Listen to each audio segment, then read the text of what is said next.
This podcast is developed by BridgeBio to educate ourselves and the public about living with a rare disease. Since our guests aren't scripted and are free to speak their minds, their views and opinions do not necessarily reflect the views and policy of BridgeBio Pharma. Thanks for joining us. And now here's the podcast.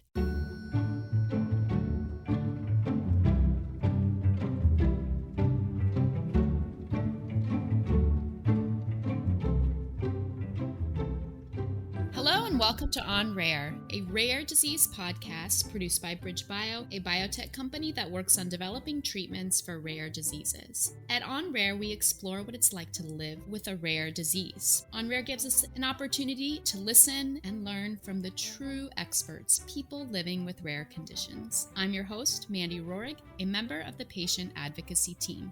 I'm pleased to welcome you to the conversation between my colleague, David Rintell, head of patient advocacy at BridgeBio, and Veronica, mother of Brent, who lives with a rare disease called PKAN, which stands for Pantothenate Kinase-Associated Neurodegeneration. PKAN is a complex rare disease resulting from buildup of iron in the brain, causing uncontrolled movements, tremors, walking and balance challenges, as well as cognitive changes. PKAN is one of the NBIA, or neurodegeneration with brain iron accumulation disorders. PKAN has no treatment or cure.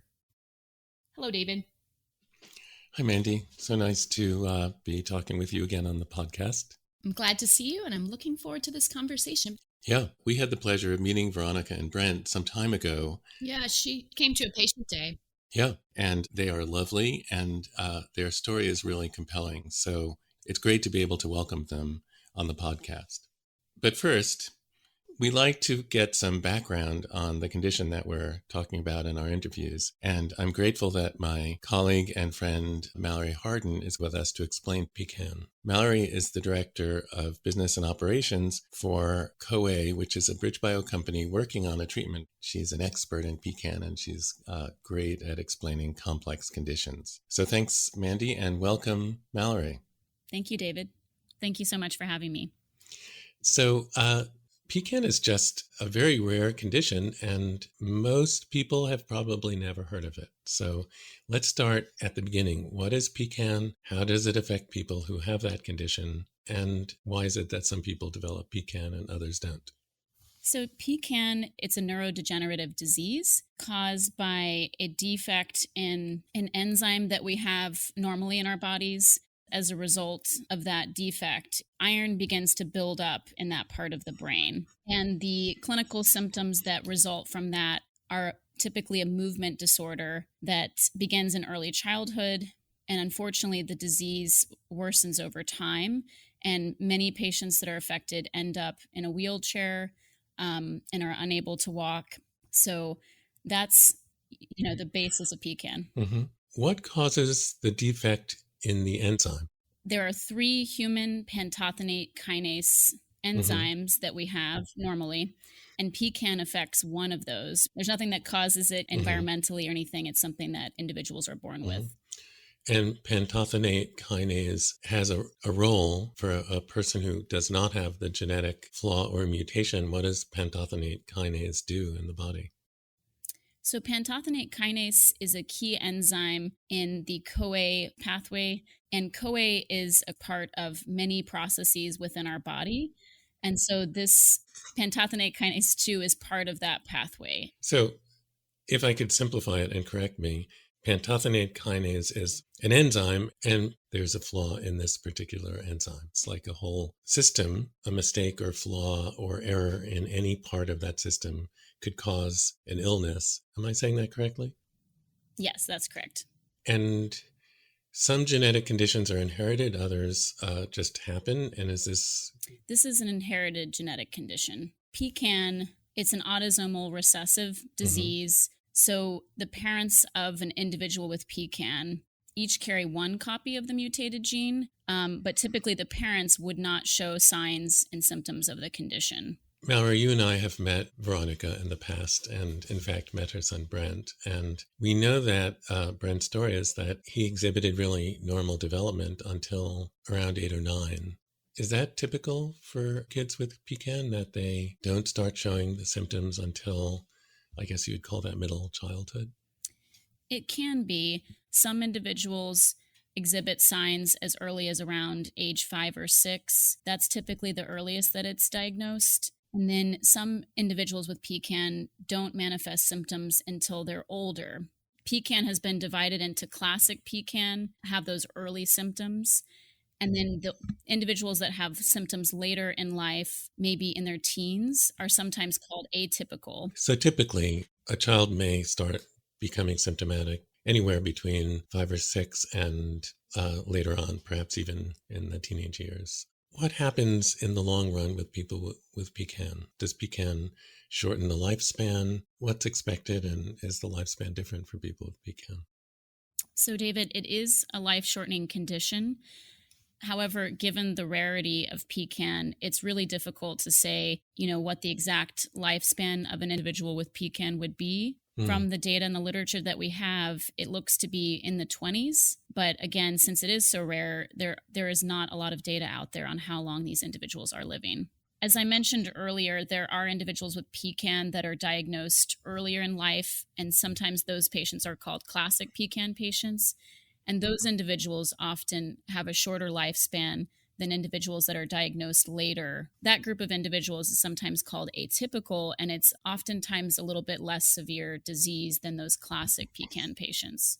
I see. So the later in life that you start to show symptoms, the longer your lifespan is likely to be. Typically, yes.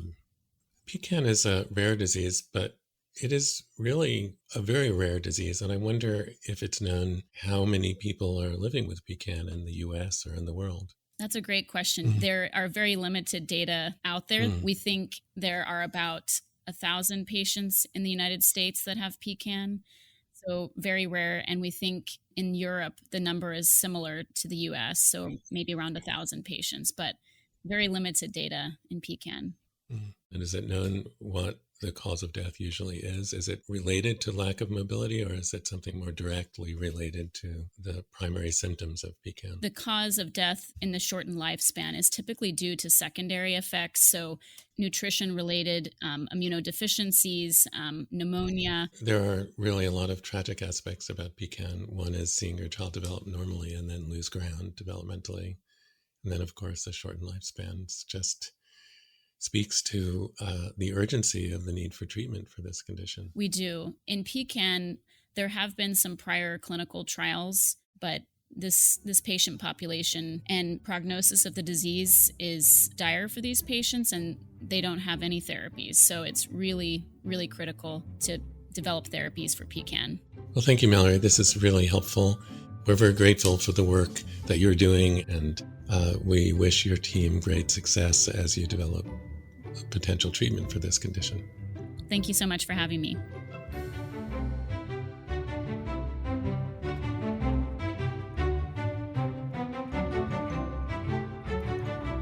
I'm very happy to welcome Veronica to our podcast. How are you, Veronica? I'm doing well. Thank you, David. How about you? I'm good, thank you. Veronica is the mother of Brent, a 30-year-old man living with PKAN. And Veronica, I would just like to start at the very beginning of your story with Brent. What was the first thing that you noticed that gave you this sense that maybe there's something different than your older son, Julian? Okay. Well, the pregnancy was very normal. The delivery, he was a very active baby. We noticed that from the beginning. He started to walk when he was 7 months old. Wow. He was, by 3 years old, he was riding his bike without training wheels. We thought he was going to be an athlete. He was a swimmer. Very, very active child, climbing everywhere. But when he was about, I would say 9.5, I started noticing that he was falling a lot. I would volunteer in his school, and I could see the difference between him and the other kids. And although Brent had been previously diagnosed as ADHD and he didn't know what walking was, he ran everywhere. The beginning, we were just thinking that it was because he was always running, that he wasn't looking, he was tripping over things. But after a little while, I started noticing that that's just couldn't be the explanation for all the frequent falls. So I the first thing I did is to go to the pediatrician, and he suggested that we do comprehensive neuropsychological examination. So we were sent to Children's Hospital in Oakland. And there were some findings of consistent with some attention deficit, some executive skills struggle there. Nothing major, but they thought that whatever was causing the falls, they had to be neurological. And so from there, we were sent to a neurologist who ordered an MRI. Veronica, when you say executive skills, I think you're referring to executive functioning, which in my mind relates to a person's organization. And it's common that kids and adults with ADHD not only have attentional problems, but also have these sort of executive functioning problems. It has to do with planning as well. So all of those are skills that help us get tasks done. Do I have that right? Yeah, that's exactly right. And I didn't even use the correct term because it's executive functioning. But it was that. For Brent, it was mostly the planning and prioritizing. Like if he had a project at school that it was due in 3 weeks, he had the urge that he needed to complete it by tomorrow because he couldn't plan, okay, I do the outline by this day and the first draft by this day, and then I do this. So the neuropsychological testing showed something consistent with ADHD and problems with executive functioning, but wasn't the answer to his falling. So what happened next? We went to see the neurologist. I described how he was falling because it wasn't just the frequency of the falls, but it was also odd to me the way that he would fall, because most people would have the reflex to try to break the fall. And I would describe him as falling like a tree. Like when you chop down a tree, he would just fall stiff into the ground. He also had started doing some vocal tics. Sometimes there were some with a hand, but they would come and go. And sometimes he would be snapping the fingers. Sometimes it would be ba, ba, ba, ba, ba. And he would be repeating the beginning of sentences several times before he could say what he wanted to say. And the neurologist said, well, could be Tourette, but we could not diagnose that after a year. So we're just going to keep an eye on it.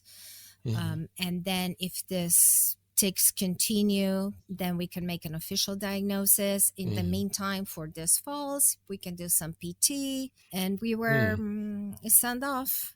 But when she was walking us to the waiting room, I mentioned to her, oh, and one more thing.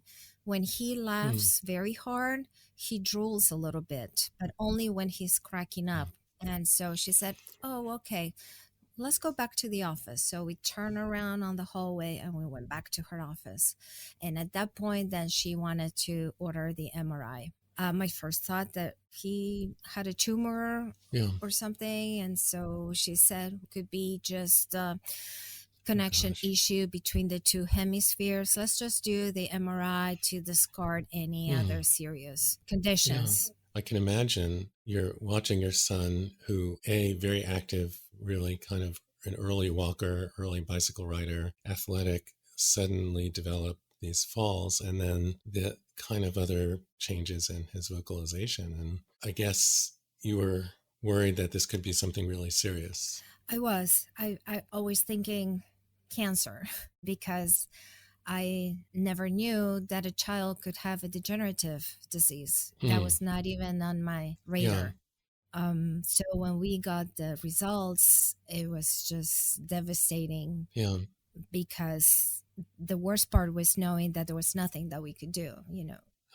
If you get like a cancer or something, sometimes there is chemo, there's some trials, there's surgery, there's things that maybe you could try, but to be told that this is degenerative, is progressive, and that there's no going to be a cure on his lifetime, it was just devastating.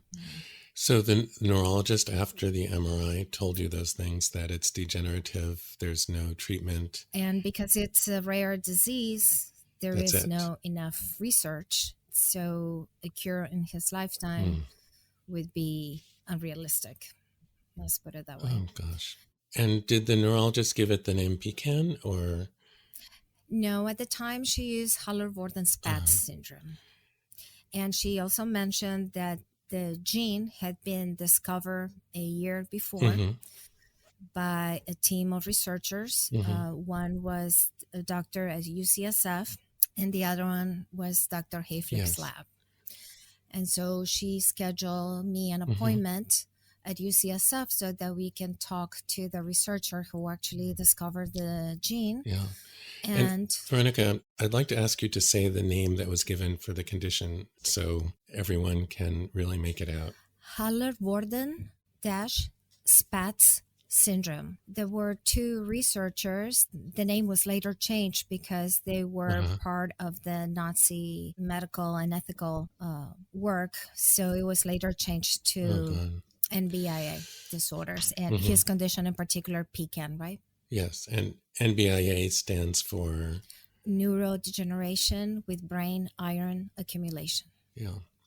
So you're giving this kind of strange name. You're told that there's no hope for treatment or cure, although you're also told that the gene has been identified and there are researchers working on it, both at UCSF, that's University of California at San Francisco, and Dr. Hayflick, who is in Portland, Oregon. Yes, and in reality, it was just one researcher that is working on that disorder. That was Dr. Hayflick's lab. I'm having a hard time remembering the doctor at UCSF, but her was a more limited scope. It was just, she is not a long time researcher dedicated to PKAN. Yeah. So the only one in the world working was actually the lab at OHSU. Oregon Health Science University.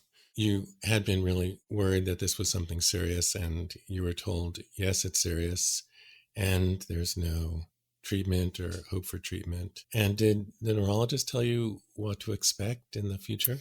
Yes. She said that each day would be worse than the day before. She said that he would lose his ability to walk, that he would need a wheelchair, that eventually he would need a feeding tube, that he may go blind, and that he would have a lot of pain because they have this spasms and dystonia. And not only he would lose his ability to communicate and enjoy and have a good quality of life, but he would also be in a lot of pain because medications cannot totally control the pain. As a parent, hearing that about your child, that must have been just a really difficult moment. Yeah. I mean, I still cry. This is back in 2003. Yeah. And you're given this just awful information about your son. It's scary, it's upsetting, it's absolutely not what any parent wants to hear. And even cancer, there would be something that might be a treatment. But in this case, the neurologist says there wasn't any hope for any treatment or cure. And, we're hopeful that there will be. But where did you go from there? I mean, starting with that day, and was your husband Gaetano with you then? Did you have to tell him by yourself? And what happened then? He came with me, and I remember on the card right there, he was saying, "Oh, I'm sure it's going to be okay. We're going to do something." And I said, no, because the neurologist said that if it was nothing, she would just let us know.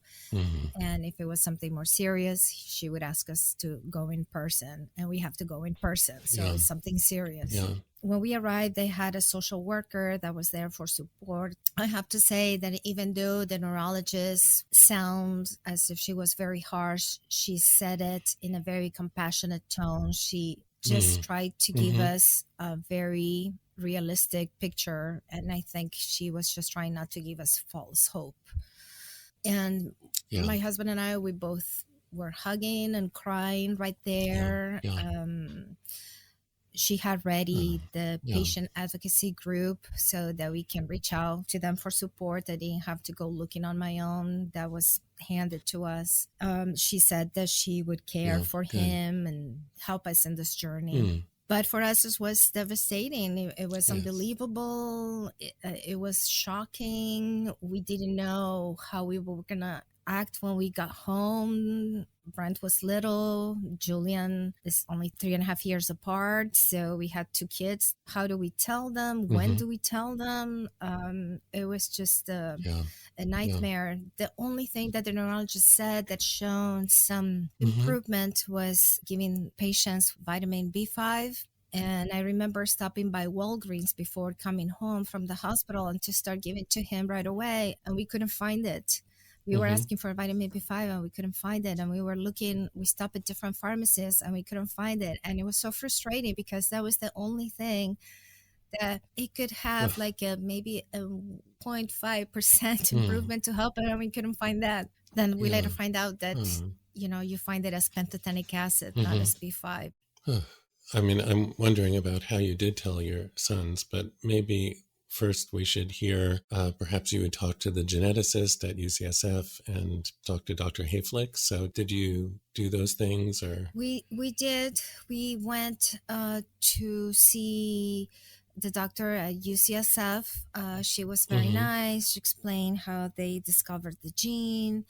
I don't have a lot of recollection of what else she said. What I do recall is that when we did get to talk to the genetic counselor, it was very upsetting to me because she said more than one thing, but the only sentence that I recall is that she said, "Go home and take a lot of pictures." And I was so mad because even though I knew that it was degenerative and there was nothing that we could do, it was like, no, I'm going to take pictures of my son. Yes, I am. But I'm going to do whatever I can, whether it is to search, do fundraising to get money for research. But I'm going to do something. I'm not just going to go home and take pictures of my son. Yeah. We took Brent with us. They wanted to see him. What we told him at the time, it was that we knew now what was wrong, what was causing his falls. It was because there was some iron accumulation in the brain. We didn't use any names for disorders. We didn't say it was degenerative, progressive. We said this is what's causing the problems that you're having. They don't have a cure yet, but there are a couple of researchers. We're going to go visit one next week. So they're working on it. That's kind of like the attitude that we took. And that came from my husband, Gaetano. He said, I want us to try to keep a normal, happy life. I don't want us to be crying all the time. I want us to enjoy the moment. I don't want this house to be like it's already a funeral. No, it's just there's life. We're going to enjoy it and we'll take it as it comes. How did Brent and Julian respond when you told them that it was understood why Brent was having the falls? Brent took it much better than Julian, probably due to the age. Although we tried to keep it very simple. My older son had a little bit of a hard time. I could say that he had a difficult teenage years, and I think a lot of it was due to what was happening at home because all of a sudden the household started revolving around all the different therapies that Brent was trying. And I don't recall exactly. Perhaps I told him a little bit more about Brent, and so it was a struggle. But surprisingly, Brent took it fairly well. He took it as face value. Oh, okay, this is why it's happening, and they're looking for a cure. And even for maybe, I would say, a couple of years after that, he didn't progress that much. He was still running, walking around, riding his bike.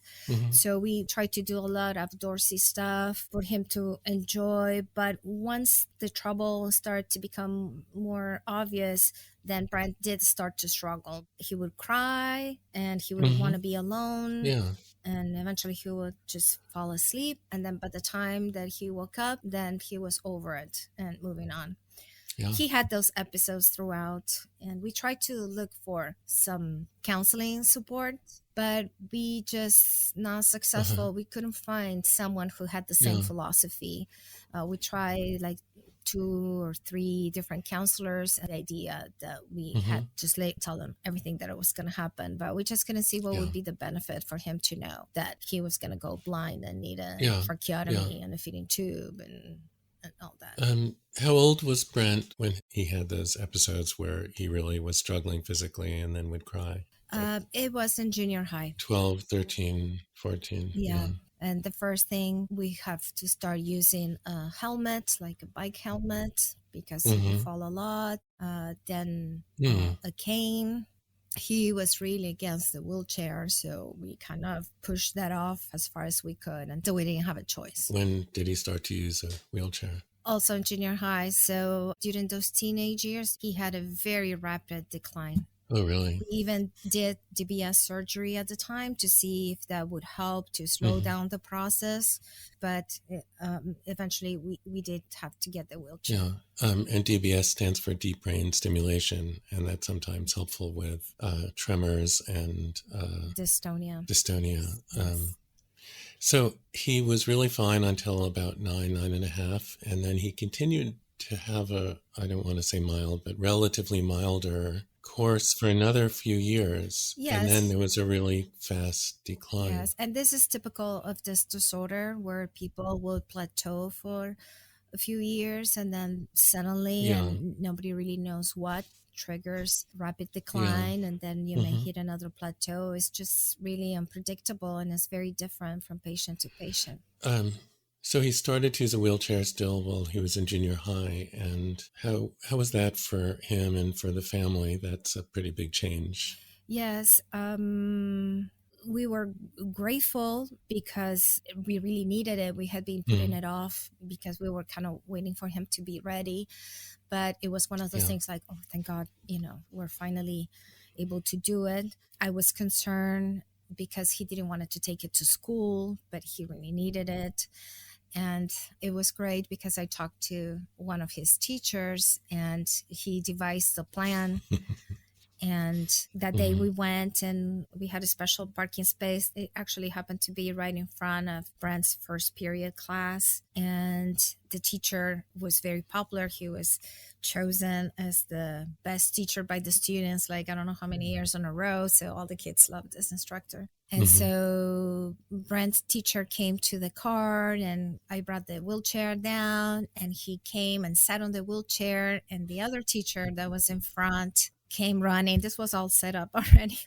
They're starting to do wheelies and one was pushing the other, and Brent was cracking up. He was still in the van and he was laughing, and all the kids in his class were laughing. And then there were the teachers that started switching, and one was sitting and the other one was pushing. And after that, then they're done. So they came and, Brent sat down and that was it. And then the kids were like, I want to push him. I want to push him. And then after that, it was okay. Brent had this thing, well, he would resist things. But then it seems like he would get over it quickly.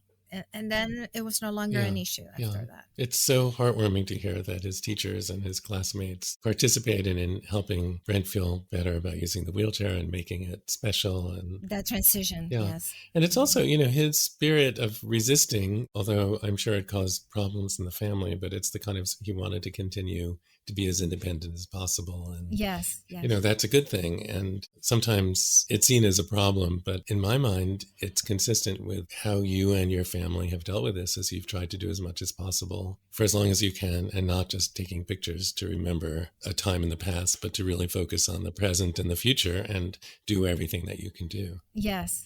Of course, high school is another challenging time in life. And what was that like for him and for the family? It was a great experience, actually. Brent wanted to go to the high school where his friends were going to. He had an IEP, and the school was thinking that maybe he should go to a different school that had a better program for severely handicapped children. He would have more support there. But he was adamant that he wanted to go with his friends. And one of the issues that was considered was the fact that he may lose his speech. The district thought that the other school would give him better support. But we said, no, let's just have him go to the school that he's supposed to with his friends. And if that happens, we'll deal with it. If he needs to change schools later, we'll do it. And they gave him one-on-one aid for high school that was with him the entire time, taking notes for him and pushing him around because he didn't want a power wheelchair. He accepted the manual, but he also didn't have the strength to push himself around campus. So, and it was great. He went with the same kids from junior high, so everybody knew him. And in fact, teachers were telling me he's one of the most popular guys in the school, and it's a big school. His class were like 800, so everybody knew him on campus, and everybody was nice. And he had his days. I'm not gonna say that he didn't have difficult days, but it was a great experience, and he has very fond memories of those years in high school. So it's another example of Brent resisting, that he's kind of fought back against the effects of the illness and to keep himself as much as possible on his expected developmental path. Can I add one more thing? Because I'm very proud of this, but one of the concerns was that he would lose his speech. And those surprises that life has in store for you, sometimes they're bad, but sometimes they're good. He ended up giving one of the valedictorian speeches when he graduated from high school. So what a turn of events. So he fought back against having a program designed around his disability, and he ended up with a program that emphasized his ability, which is really beautiful. Yes. I never thought about it that way, but that is just exactly what happened. So whenever we meet someone who seems to be resisting, we should give it more respect and know that they have some wisdom behind their resistance too. Yes. By then, when he wanted to go to high school, by then we already knew that we were just going to do what he wanted. We had learned along the way that we're just going to follow his lead and support him. And there was a lot that he probably wanted that he couldn't do. So the things that he wanted that he could do, why shouldn't he be able to do those things? So that was also what we were thinking. Well, he can, and what he can do, let him have the power of choice. Yeah, very, very wise parents there, I have to say. And he went on to study beyond high school, am I right? He did. He wanted to do the gelato. I traveled with him to North Carolina. They have an instructor coming all the way from Italy that teaches gelato making. And we did an intensive course there for a week. And then after that, he went to the community college and he obtained a certificate in small business administration. And then the idea was to start his own gelato business, but we ran into some problems.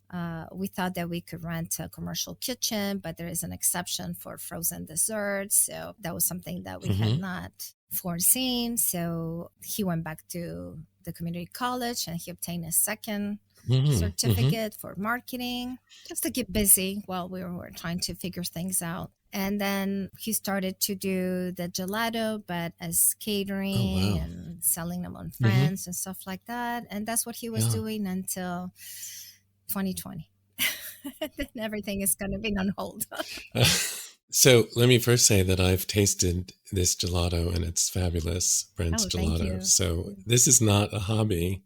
This is fabulous product and just wonderful gelato. How did the idea to make gelato get started? Where did this come from? Well, when he was, I don't know if it was high school or junior high, but he said he wanted to be a chef. And so I was talking to him and say, well, while we still don't have a cure and you're having all these issues with controlling the hands, I think that would be kind of dangerous because as a chef, you need to deal with knives and pots of boiling water and hot oil. I think, maybe we could try to find something within the culinary arts that it's a little bit safer. So we were just paying attention. And then one time it occurred to me, what about gelato? Because I thought, well, even if it's fruit we need to cut, he could have an assistant helping him. Once you have the prepping, then it's just using the machines that does it for you, right? Of course, he was a big gelato fan himself. So that's... And so then we looked for where he could do the training. Oh, wow. So he wanted to be a chef, but a lot of the work of chefs are very dangerous for people who have no physical challenges whatsoever. I mean, gelato seemed like a good option. It is a good example of making lemonade out of lemons, and something that people really love. Exactly. What's Yeah. the name of it so people will know? Oh, he named it after his favorite Italian flavor that is called bacio. Matcha. Bacio gelato. Okay. And bacio is chocolate with hazelnut. It's kind of like Nutella. Oh. Uh-huh. And it also means kiss in Okay, Italian. well, we'll all keep on the lookout for bacio gelato when we can in the Bay Area. Oh. So I know this is a hard question, but what are your thoughts about the future? What are Brent's thoughts about the future? What do you expect? We just plan for him to keep having as an independent life as he possibly can. Mm-hmm.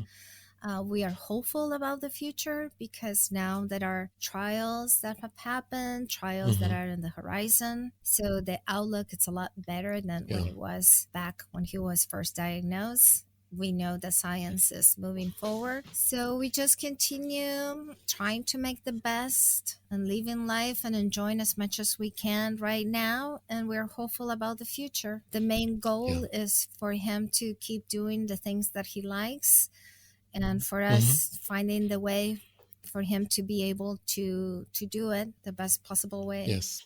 So to continue helping him live as fully and as independently as possible, and to keep pushing and advocating. And now is a more hopeful time because there are trials taking place and trials on the horizon. Absolutely. And, something since Brandt's diagnosis, when the neurologist said, well, it's too rare and nobody's going to work on it, treatment, it's wonderful to see that has really changed, and that some rare diseases have really gotten the attention and research that is desperately needed by families living with these conditions. So it is a much more hopeful time. Yes, it is very encouraging. In fact, Brent's neurologist has put me in touch a couple of times with other families that were diagnosed with other disorders, not PKAN, but just to share our story of how the landscape changed when he was first diagnosed, and now we're experiencing this rebirth of of research and possibilities. So we don't have a definite cure yet, but you can see that we're moving closer. So you said some time back that at the very beginning, the neurologist gave you the name of the Patient Advocacy organization, and I wonder if I could just ask you to talk about that for a bit, and how your contact with them and your involvement with them. Yes, absolutely. The parent organization is called NBIA Disorders Association. So we went into the website. I contacted the president, Patty Wood. She sent me a big package in the mail with a whole bunch of newsletters that they had printed and information. At the time, it was before Facebook and other choices, but we did have, through Genetic Alliance, email, and that was incredibly helpful for me, because with a rare disease, you feel so isolated. At the time when Brent was diagnosed, he was the only one in the Bay Area. And I felt every time I go to a doctor, when I go to school, when I take him to a therapy, if he goes to the ER because he needs stitches, I need to explain and educate every professional on what the disease is. And so just being able to be with a group of people that know exactly what I'm talking about, and they have experience, and they were people who were farther along my journey, people like me. It was great support. It was very, very therapeutic for me, because I couldn't do anything for research. The first thing we did is like, okay, we want to help with the organization. And that was what we did. So we held a fundraiser. I started to volunteer, doing things like writing little articles for the newsletter. I took over a family network list that I update and I circulate among the families, just little things here and there. And then eventually I joined the board, and I was on the board for several years. I just stepped down. So that was a way for me to kind of, try to do something. Yes. I'm going to beat Mandy to the punch and give a plug for the NBIA Disorders Association and its president, Patty Wood, who I know, who's fabulous. Yeah, she's wonderful. Also, to emphasize how important the role of the organizations of the patient community are in rare diseases, because it's the only way that a biotech like BridgeBio could locate individuals living with, in this case, PKAN, to learn more about it, or when there is a clinical trial, to inform people living with the condition about a clinical trial. There's no neurologist in the Bay Area that probably sees more than one or two people with PKAN. It's just very, very rare. So the role of the organizations of the patient and family community are so really, really important. Absolutely, yes. Veronica, this has really been a wonderful, moving conversation. I am really appreciative of your time and your honesty and your willingness to share this story, which is both very difficult and also some very good things have happened out of your family's positive outlook and advocating for Brent and other people living with PKAN. So thank you. Oh, no, thank you for allowing me to share the story and continue to spread awareness about PKAN.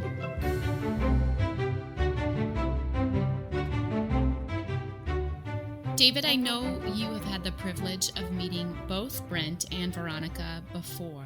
I'm just curious, what was different about this conversation as compared to your previous interactions with them? Mandy, that's a really good question. I guess I would say that I was able to really focus more on Veronica and her experience. Veronica spoke about bringing up Brent with Brent listening. I think some of the story was probably hard for Brent to hear, and I remember asking him and did not seem bothered by it. But I think it really made me focus on Veronica's experience more as a parent. What about Veronica's experience was most impactful to you? You know, I try to put myself in the shoes of the people with whom we speak, Mandy, and it happens that my own son is around Brent's age. So this time when I spoke to Veronica, I was really taken by having a child who experiences normal development until age 9, and in fact, kind of advanced physical capabilities. He walked at 7 months, and what it must have been like for her and her husband to watch Brent's abilities decline at an age when, 9-year-old boys are just on the up and up and doing more, doing better, doing faster. And I have to say, sorry, it is really heartbreaking. It is heartbreaking. But somehow Veronica was able to find hope in a situation that felt hopeless at times. That's why you see such tremendous resilience and perseverance in Brent, because his family created this environment for him to thrive.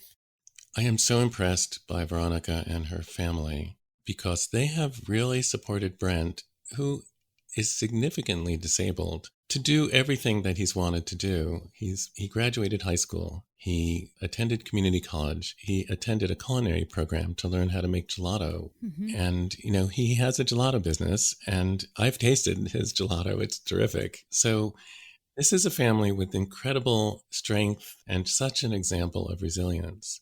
I find a lot of hope in the face of hardship with this family, right? Like they never stopped trying despite people saying otherwise. Mandy, what you're saying is so important. Veronica and Brent and their family were not defeated, have never been defeated by PKAN. And I think that's why their story is so important to share. And he's a lovely young man. And he found a great joy in gelato making. When life gives you lemons, you make lemon gelato. I like that. When life gives you lemons, you make lemon gelato. That's the takeaway. Right. Thanks to you, David, for this conversation with Veronica. Thank you to Dr. Harden for teaching us about PKAN. Thanks to our exceptional producer, Amy Brooks. To learn more about PKAN, visit the NBIA Disorders Association at nbiadisorders.org. If you liked this podcast, please subscribe. Thanks for being with us today. I hope you'll join us for our next conversation on Rare.